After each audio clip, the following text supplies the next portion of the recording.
Alright, ordinary day, ordinary reaction na naman tayo mga kaibigan dito sa politics na nangyayari sa ating bayan. Eto na, mga kongresista halos magsuntukan sa pagdinig ng budget ng OVP or Office of Vice President Duterte hindi dumalo. Okay, ito na.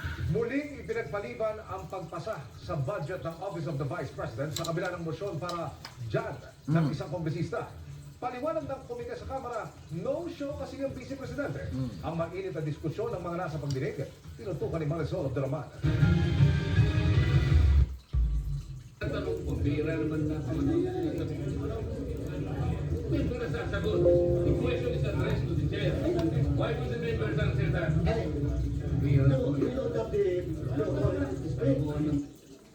Wala si Vice President Sara Duterte sa pagpapatuloy ng deliberasyon sa Kamara sa budget ng Office of the Vice President. Pero ipinagtanggol siya kanina ng isang party-list representative. You may not like the person, you may not like her presence here, but you have to respect the office of the Vice President. Nagkakainitan ng mga kaibigan ha, nagkakainitan na dito. Okay, Vice, bakit wala ka dyan? Ang nakasagutan ng Vice Presidente ang ilang kongresistang nag-usisa sa budget ng OVP, particular ang confidential funds nito noong 2022. Tanong ni Marcoleta, isasantabi na ba ang tradisyong bigyan ng kortesiya ang OVP pagdating sa agarang pag-aproba ng budget nito? Wala na dapat tanong. At ang nangyari ay barrage of questions. That's why I'm asking, bakit natin ginawa yun earlier? Are we not already respecting a tradition? Nagkainitan pa nung sinuspindi ang hearing.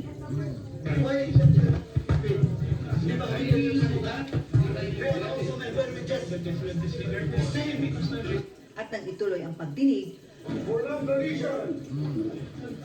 nagmosyon si Representative Dante Marcoleta na itigil ang budget hearing at ipasa na ang OVP budget, pero natalo ang mosyon.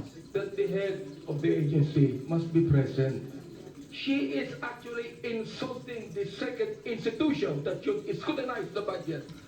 Bukod sa wala ang bise, wala kahit isang staff ng OVP na dumalo sa pagdinig. Bago nagsimula ang hearing, nagpadala na ng sulat kaninang umaga si Vice President Duterte kay House Speaker Martin Romualdez para sabihing ipinapaubay na niya sa House Appropriations Committee ang kanilang budget. Batinela to the max, no? Na ayaw nang matanong, no? Umiiwas sa mga tanong. Hindi nga pinagtatanong na siya. Meron pang Bratinela, whatever. That is disrespect to the office of the President, Vice President. Nagkagulo na sila mga kaibigan ha, nagkakagulo sa usapang budget ng OVP. Ano ang pinagtatanong niya sa kanya? These questions never happened before. Mga taga-COA at Budget Department ang sumagot sa tanong ng mga kongresista. Kabilang ang tungkol sa 53 million pesos na gasto sa taunang renta at gamit ng 12 satellite offices na ipinatayo ng OVP noong 2023. Parang medyo mataas po yata yung renta. Ang location nito ay parang campaign offices, no? Kasi nasa lugar na kung saan tiyak natin yung mga yung mga boto. Naungkat din ang mga umano'y pa-expire na at hindi na ipamahaging relief goods ng OVP Nako. at 65 million pesos na unliquidated na pondo. Nako, ibig sabihin may mga project ang OVP na hindi pinamigay sa taong bayan. Expired na. OMG. Until when are they allowed to submit the liquidation of this distribution of welfare goods? Not submitted within the time given with the OVP, we will address it or issue a notice of suspension. Tinanong din ni Marcoleta ang notice of disallowance ng COA sa OVP. There is no guilt yet. Until and unless you are able to receive the reply, the answer, and the explanation of the office of the Vice President. Dapat talaga dumalo dito si BP Sara para maintindihan. Ay pagkuha lang at tinanong ay talagang mahirap. Okay? Have you received a copy? Of the reply po. Yes. We have not yet replied. So you Sa huli, nag-defer ang termination ng pagdinig sa budget ng OVP sa 2025. Nako.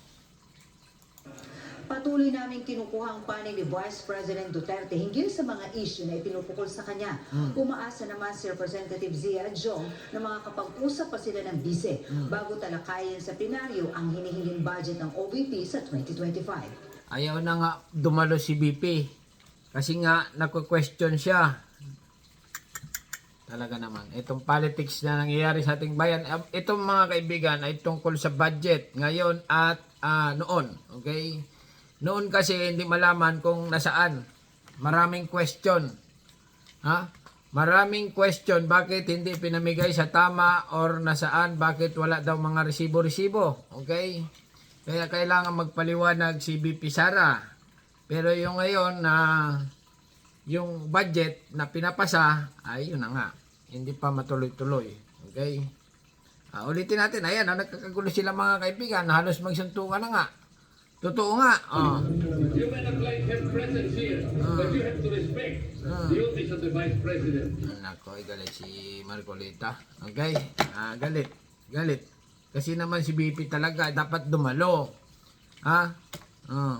Ngalngal kayo ng ngalngal dyan sa Congress, sa hearing. Okay? Pinapag-usapan nyo yung budget ng BP.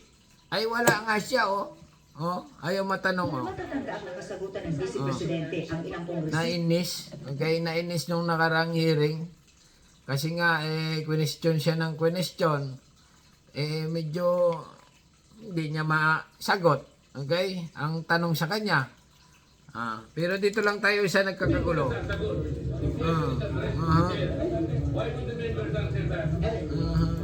Talagang galit si yun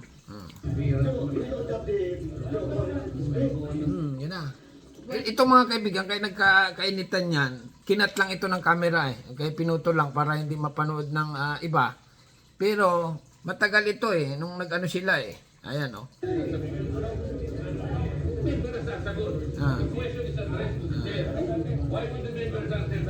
Pag ganyan kayo ng ganyan dyan, ay matagal matatapos yan. Okay?